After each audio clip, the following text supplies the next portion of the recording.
मैं दीपक सांकला आपका ओम सांकला क्लासेस में स्वागत करता हूं। इस क्लासों में हम साइंस के क्लास 10th की हम चैप्टर पढ़ रहे हैं। आज मैं नया चैप्टर आपको लाइट रिफ्लेक्शन एंड रिफ्लेक्शन लेके आया हूं। इसको समझें आप। ये नया वीडियो है मेरा। So before start this chapter we should be learn about what is light, what is image. तो इन दिस चैप्टर, इस चैप्टर में हम ये पढ़ने की कोशिश करने चाहेंगे कि लाइट क्या होती है, इमेज क्या होती है, मिरर क्या होता है, रियल इमेज क्या होती है, ये सब कुछ पढ़ने की अपन कोशिश करेंगे। उसके बाद just we have to study about that what is the event when the light strike on any surface or any transparent surface or any flat surface, then what's happened, there is a two phenomena is there, reflection and refraction. यानी दो तरह की घटनाएं होती है, अपवर्तन और परावर्तन। तो उनको हम पढ़ने की कोशिश करेंगे इस चैप्टर के अंदर कि ये ऐसा क्या होता है। तो सबसे पहला पॉइंट अपन डिस्कस करना चाहेंगे, व्हाट इज लाइट। तो मैंने एक पिक्चर आपके सामने रखी है। लाइट लाइट अपन सभी देखते हैं अपने आसपास। अपने आसपास की सब चीजों को अपन लाइट समझते हैं। लाइट मतलब उजाला, जिसको अपन समझते हैं। तो अगर साइंटिफिक रीजन, साइंटिफिक लैंग्वेज में अगर अपन इसको कुछ कहना चाहे लाइट को, तो light is the form of energy due to which all object can be seen by eye. मतलब लाइट क्या है कि एक एनर्जी की फॉर्म है, टू विच ऑल ऑब्जेक्ट, जितने भी ऑब्जेक्ट है, कैन बी सीन बाय आई, आंखों के द्वारा क्या देखे जा सकते हैं। तो समझ में आ गया, लाइट केवल एक उजाला नहीं है। Light is the form of energy also due to which all object can be seen by energy. Second definition of that, we can say that light is the form of energy that can be detected by human eyes. मतलब जो मनुष्य है उनकी आंखों से जिस energy को detect किया जाता है उसको लाइट बोलते हैं। Is it clear? तो some we will discuss about some property. In this property we will see that it is an electromagnetic wave. यानी ये एक इलेक्ट्रोमैग्नेटिक वेव है। अब वेव, बच्चा पहली बार वेव पढ़ेगा तो समझ में नहीं आएगा। तो इसका एग्जांपल अपन समझते हैं। कभी किसी शांत पानी के अंदर या तालाब के बाहर आप बैठे होंगे, आप पत्थर डालते हैं तो देखा होगा आपकी लहरें चलने लग जाती। तो वो क्या हो रहा है कि जो एनर्जी ट्रांसफॉर्मेशन हो रहा है in form of wave. Is it clear? तो वो उसका ट्रांसफॉर्मेशन है। तो उसी तरीके से जो लाइट होती है वो एक इलेक्ट्रॉनिक मैग्नेटिक वेव होती है। This is the two words of electric and magnetic wave. This is the property of your light. It means the first property is that light is a electromagnetic wave. The second property does not require any medium. उसको किसी medium की जरूरत नहीं होती है। अरे चांद पे उसने हेलो बोला पर सुनाई नहीं दिया। Why? Because sound need the medium. Sound को मीडियम की जरूरत होती है, पर लाइट को does not require any medium। यानी उसको ट्रेवल करने के लिए कोई भी मीडियम नहीं चाहिए, कोई मीडियम की रिक्वायरमेंट नहीं है उसको। Light tend to travel in straight line. Light हमेशा सीधी रेखा में ही जाती है। No, it has dual nature. इसके ड्यूल नेचर होते हैं। First is a particle and second one is a wave. यानी ये दो नेचर में वर्क करती है। ये साइनसोइडल कंटिन्यूसली भी मूव कर सकती है और पार्टिकल को एनर्जी देके भी ट्रांसफर किया जा सकता है। The most important is the frequency और light wave remain the same in all medium। मतलब उसकी जो फ्रीक्वेंसी होती है इसकी लाइट की, वो हमेशा ऑल मीडियम में सेम होती है। बट वेवलेंथ मतलब of light change when it goes from one medium to another medium.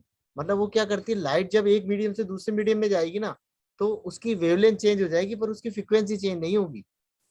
Getting? Frequency कोई नया वर्ड नहीं है, आप सुनते हैं रेडियो एफएम पे 94.3, ये फ्रीक्वेंसी बैंड होता है। तो लाइट का भी अपना एक बैंड होता है, उसी के अंदर फ्रीक्वेंसी आती है। और फर्दर नेक्स्ट क्लासेस में आप इसके बारे में ज्यादा स्टडी करेंगे। Is it clear? Now light cast the shadow. Light क्या करती है? लाइट आपका क्या बनाती है? परछाई बनाती है। देखते ही अपन, लाइट में अपन चलते हैं तो अपनी परछाई साथ साथ चलती रहती है। तो जो शेडो बना रही है, अंधेरे में तो परछाई नहीं बनती है, लाइट में परछाई बनती है। तो लाइट क्या करती है? अपनी परछाई बनाती है। Speed of light in a vacuum is 3 × 10⁸ metre per second. ये इसकी स्पीड है, देख लो कितनी ज्यादा स्पीड है। When light fall on a surface, जब लाइट किसी सरफेस पे गिरती है, it show two important phenomena, reflection and refraction. ये दो फेनोमेना बनाती है। पहला रिफ्लेक्शन है, दूसरा रिफ्रैक्शन है। यानी जब लाइट उस पर गिरेगी तो हो सकता है कि वो बाउंस बैक हो जाए या हो सकता है उसको क्रॉस करे। तो दो फेनोमेना बनाएगी, उन दोनों फेनोमेना के बारे में अपन पढ़ने की कोशिश करेंगे कि क्या होते हैं। So first is a reflection. What do you think about reflection? We just study about that. When the light strike a bright और polish surface, it turn back his process और event is known as reflection. यानी simple शब्दों में कहें कि किसी surface पे जब लाइट गिरती है तो उसका वापस आना अपने आप में एक प्रोसेस होता है, जिसको अपन क्या कहते हैं? रिफ्लेक्शन कहते हैं। यू कैन सी दैट, उसको अपन समझने की कोशिश करते हैं। ये आपके पास एक सरफेस है, प्लेन सरफेस, मिरर हो सकता है, एनीथिंग हो सकता है। तो you can see that one is a wave is strike on this surface. This is normal, a perpendicular line है, and you can see that this is the reflected wave. जो आपकी वेव आई है वो वापस से रिफ्लेक्ट हुई है, तो ये जो फेनोमेना होता है ये कहलाता है आपका रिफ्लेक्शन। तो is it clear? One wave is coming, strike to a surface, poly surface, then it will be come back again. This process is known as reflection. And one angle is made there, theta I and theta R, by with respect to normal. Normal के साथ incident और reflected angle बनाते हैं, जिनको theta I theta are कहते हैं। तो जो टर्म्स हैं उन टर्म्स के बारे में अपन थोड़ा सा पढ़ लेते हैं। A wave coming towards mirror is called incident wave. जो मिरर की ओर वेव आ रही है वो इंसिडेंट वेव कहलाती है। एंड विच वन भी रिफ्लेक्ट आर, जो रिफ्लेक्ट हो रही है, are called the reflected wave. उसको अपन क्या कहते हैं? रिफ्लेक्टेड वेव कहते हैं। And second one is a perpendicular line is called normal. जो अपन ने परपेंडिकुलर लाइन प्लॉट की थी उसको अपन क्या कहते हैं? नॉर्मल कहते हैं। Is it clear? Third one is A angle is made by incident wave with normal is called the incident angle. जो नॉर्मल के साथ जो एंगल बना रही है आने वाली वेव, वो कुछ एंगल बना रही है थीटा ई, उसको क्या कहते हैं? इंसिडेंट एंगल कहते हैं। Is it clear? And last one is the angle made by reflected wave, it is called reflected angle. जो रिफ्लेक्टेड हो रही है और नॉर्मल के साथ जो एंगल बना रही है वो क्या कहलाती है? वो कहलाता है आपका रिफ्लेक्टेड एंगल। तो दो तरह के एंगल हो गए अपने पास, थीटा आई थीटा आर। एक आपका परपेंडिकुलर हो गया जिसको नॉर्मल कहते हैं। टू टाइप्स वेव होती है, एक इंसिडेंट होगी और एक रिफ्लेक्टेड होगी। There is a complete scenario of reflection, we have to study about that. Now we will study about the law of reflection. The first law tell about that. The first rule is that when ray is reflected and incident from smooth surface, there are two angles is made, one by incident ray and second angle by reflected ray with respect to normal. So the angle of reflection is equal to the angle of incident. Simple शब्दों में इसको समझने की कोशिश करते हैं। क्या कह रहा है कि कोई वेव आ रही है नॉर्मल के साथ, कोई थीटा बना रही है, जो जा रही है वेव वो भी थीटा बना रही है। तो इस लॉ के अकॉर्डिंग ये होता है कि जो इंसिडेंट एंगल है थीटा ई, वो हमेशा रिफ्लेक्टेड एंगल के क्या होगा? इक्वल होगा। This is first law. And second law tell about that the incident ray, reflected ray and normal at a point of incident all lie in a same plane. दोनों तीनों चीजें किसमें होती है? सेम प्लेन में होती है। यानी आपका इंसिडेंट रे, रिफ्लेक्टेड रे और नॉर्मल, ये तीनों एक ही प्लेन में होंगे, चाहे वो एक्स एक्सिस हो, चाहे वो वाई एक्सिस हो, चाहे वो जेड एक्सिस का प्लेन हो। कोई भी प्लेन होगा, एक्स वाई प्लेन हो चाहे वाई जेड प्लेन हो, जो भी प्लेन होगा उसी प्लेन के अंदर ये तीनों एक ही प्लेन में होंगे। ये आपके रिफ्लेक्शन के दो नियम है, इनको आपको ध्यान रखना है। Now we will study about what is image. Is it clear? Image तो अपन आंखों से देखते हैं वो इमेज होती है, लेकिन साइंटिफिक रीजन से आपको बताना पड़ेगा कि इमेज क्या होती है। It is defined as that meet two ray of light at a point. This meet point may be actual or appear to meet this point is called the image. इसका कहने का क्या मतलब है कि जो दो वेव है वो दोनों जब इंटरसेक्ट होती है तब वो आपकी क्या बनाती है? Image. when the light rays coming from an object appear to meet at a point after reflection or refraction, the point may be defined as image. यानी जो लाइट आ रही है वो रिफ्लेक्शन या रिफ्रैक्शन के बाद मिले या मिलती हुई लगे, इन दोनों वर्ड्स को ध्यान रखिए। या तो वो वर्चुअली मिले, दोनों इंटरसेक्ट हो रही हो फिजिकली, या मिलती भी वो लगे, दोनों केस हो सकते हैं। It's mean two light ray may be meet actually और meet to appear each other. वो मिल भी सकती है और मिलती भी लग भी सकती है। So real image is found by actual interaction of lights. जब एक्चुअल में दोनों वेव एक दूसरे को इंटरसेक्ट करती है तो रियल इमेज बनती है। It can be obtain on screen. इसको अपन क्या करते हैं? स्क्रीन पे बना, पिक्चर देखने जाते हैं अपन, तो वहां पे जो इमेज बनती है Hence projector from the real image. वो जो प्रोजेक्टर होता है वो रियल इमेज बनाता है. And virtual image form when the light ray appear to originating from a point but does not actually meet. वो वास्तव में मिलती नहीं है. आगे अपन पढ़ेंगे इसको. It can be seen by human eyes. Hence rear view mirror from virtual image. This is image. You can see that it is object, virtual image, and your eyes. How can the analysis the image, real image and virtual image? So difference between real image and virtual image. Real image are inverted. जो real image होती है वो हमेशा उल्टी रहती है. ठीक है, वो अपन को दिखती सीधी है सामने पर्दे, लेकिन वो एक्चुअल में जो बनी होती है उसकी ऑपोजिट होती है. Virtual image are erect. Virtual image जो होती है वो बिल्कुल सीधी होती है. Convex lens form a real image and concave lens form a virtual image. ये कॉनकेव कॉन्वेक्स क्या होता है आगे अपन इसको पढ़ेंगे. ठीक है, अभी आप समझिए कि कॉन्वेक्स जो लेंस होते हैं जो अपन यूज करते हैं वो हमेशा क्या बनाते हैं, रियल इमेज बनाते हैं, और कॉनकेव जो इमेज होते हैं वर्चुअल इमेज बनाते हैं. Real image are form on skin. Skin पे बन जाती है real image. Virtual image appear to be on lens or the mirror itself. जो मिरर पे और जो लेंस से बनती है वो वर्चुअल इमेज होती है. Real image are form by concave mirror. ये बता दिया मैंने आपको. Actual intersection of light ray and virtual image of form due to the imaginary intersection of light ray. Imaginary intersection से जो बनती है वर्चुअल इमेज होती है, और जो रियल में एक्चुअल इंटरसेक्शन से जो बनती है वो आपकी क्या होती है, रियल इमेज होती है. ए real image form on the same side of the object. Object के सेम साइड में ही बन जाती है रियल इमेज तो. और जो वर्चुअल इमेज होती है वो मिरर के किस साइड में बनती है, बैक साइड में बनती है. Example, image develop on the photographic film of A camera. जो कैमरा पे अपन बनाते हैं वो इमेज आपकी रियल इमेज होती है. Image developed by the plane mirror. Produce virtual image a concave mirror. ये बता दिया मैंने आपको. Produce virtual image on concave mirror. वापस रिपीट हो गया. Is it clear? So I think student will be understood what is real image and what is virtual image. Image will be made when two ray meet or intersect to each other. ये हमेशा आपको ध्यान रखना है कि image तभी बनेगी जब दो वेव या तो मिले या मिलती हुई लगे.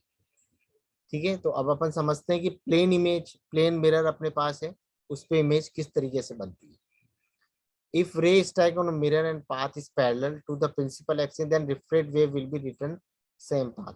यानी पहले अपन समझते हैं कि वेव किस तरीके से आती है और उसके जब वो मिरर से स्ट्राइक करेगी तो किस डायरेक्शन में जाएगी, वो पहले नियम अपन को पढ़ने पड़ेंगे. तो इसका फर्स्ट नियम है, if ray strike on mirror and path is parallel to the principal axis. यानी जो मिरर का आपका मिड पॉइंट के जो पैरेलल एक्सिस के अगर पैरेलल कोई वेव जाएगी तो then reflect will be the return the same path. वो उसी पाथ से क्या आ जाएगी, वापस आ जाएगी. समझते हैं. ये आपके पास मिरर है, ये इसका प्रिंसिपल एक्सिस है, ये आपकी इमेज है, ये आपने पैरेलल प्रिंसिपल एक्सिस के पैरेलल आपने जब इसको मिरर को स्ट्राइक किया तो आप देखिए वापस जो ब्लैक कलर बता रखा है ये इमेज वापस से आपकी रिफ्लेक्ट होके आ गई. You can say second row आपका नियम क्या कहता है. तो फर्स्ट रो आपको याद रहेगा, प्लेन मिरर जब भी रहेगा, जब भी आपके प्रिंसिपल एक्सिस के पैरेलल में कोई वेव जाएगी तो उसी पाथ को वापस से वो फॉलो करेगी. सेकंड नियम है, if ray strike at a feet of mirror P point then wave will be reflect by the same angle which is made by incident ray. यानी कहना क्या चाह रहा है कि आपके पास ये मिरर है, इसका पॉइंट पी है, ये रहा मिरर जहाँ लिखा है वहीं पे पी पॉइंट है, फीट पे इस पे ये आपका ऑब्जेक्ट है. देखिए अगर आपके ऑब्जेक्ट से जो ब्लू कलर है ये आपकी इंसिडेंट से है, तो ब्लू कलर जैसे इंसिडेंट इस फीट पे होगी तो जिस एंगल पे ये इंसिडेंट हुई है उसी एंगल पे वापस से क्या हो जाएगी, रिफ्लेक्ट हो जाएगी. Is it clear? तो दो नियम हमने just we have to study about two rules. First rule is when the parallel image strike on plane mirror it will be follow the same path in opposite direction. If it is strike on feet of the mirror then it will be reflect the same angle which angle it has been strike. The second case, in both combined case they are not intersect each other so no image will be made. If we draw the back side, अगर इनका अपन wave बनाते हैं दोनों को मिलाते हैं अगर, then what's happen, ये आपका इमेज है, this is your पैरेलल, अपने इसके उस पे लिया है, एक अपन ने इसके पैरेलल खींचने की कोशिश की है, एक इसके फीट पे अपन ने देखा. तो आप देखिए ये दोनों वेव अलग अलग जा रही है जो कभी इनफाइनाइट पे जाके मिलेगी, यानी कभी मिलेगी नहीं. Is it clear? अगर अपन इसके मिरर के पीछे इसको बनाने की कोशिश करते हैं, इस वाले केस के अंदर आपकी इमेज नहीं बन रही है, लेकिन सेकंड केस अपन समझने की कोशिश करते हैं कि आपने क्या किया कि इसका इमेज बनाने की कोशिश की इसके बैक साइड में मिरर के। तो देखिए आपका जिस स्ट्राइक कर रही है तो जिस बैक साइड से वापस जा रही थी उसके रियल अपन ने इमेजनरी एक्सिस बनाने की कोशिश करी, इस जो रिफ्लेक्ट हो रही थी उसका इमेजनरी एक्सिस बनाया, तो देखिए किसी पॉइंट पे वो स्ट्राइक हो रही है, तो ये आपका ऑब्जेक्ट बन गया। देखिए ये मैंने आपको समझाया था कि जो बैक साइड में बनती है वो रियल इमेज बन, उसकी जैसी की जैसी इमेज बन जाती है, और ये इमेजनरी इमेज होती है आपकी। Is it clear? Okay, is it clear? Any doubt? तो some word we are using for plane mirror, first one is erect, same as object. Erect का मतलब क्या होता है, जैसा आपका ऑब्जेक्ट रहेगा वैसे की वैसी इमेज बन जाएगी। लिटरल इन्वर्टेड का मतलब appearance reversal of the mirror, मतलब क्या होगा कि आपका मिरर से ऑपोजिट आपकी वो वर्ड बनाएगा। जैसे एम्बुलेंस आपने देखा होगा, जब आप उसको मिरर में देखते हैं तो वहां पे वो सीधा दिखता है, यानी लेफ्ट टू राइट और राइट टू लेफ्ट इसमें लिखा जाता है प्लेन मिरर के अंदर, क्योंकि उसकी इमेजिनरी एक्सिस बन रही है। The interchange of the left and right side in the image of an object in a plane mirror is called है लिटरल इन्वर्जन। ये पी देखिए, पी आपका था, पी किस तरीके से बन रहा है, बिल्कुल ऑपोजिट डायरेक्शन में। Some property of plane mirror अपन देख लेते हैं। अब प्लेन मिरर अपन ने पढ़ लिया, किस तरीके से इमेज बन रही है वो अपन समझ लिया। It will be virtual and the same size will be same as your object, क्योंकि मिरर के पीछे बन रही तो वर्चुअल इमेज है, क्योंकि इंटरसेक्ट नहीं हो रही थी ओरिजिनल केस में तो, और वो उसके दूसरे केस में जो अपन ने इमेज बनाई थी इमेजिनरी से, उससे वो इंटरसेक्ट हो रही थी, तो वहां पे जो इमेज बन रही है वो वर्चुअल इमेज है। The image will be located behind the mirror as same distance, it will be laterally inverted. जो मिरर के ऑपोजिट डायरेक्शन में वो इमेज बनती है और वो बिल्कुल लिटरली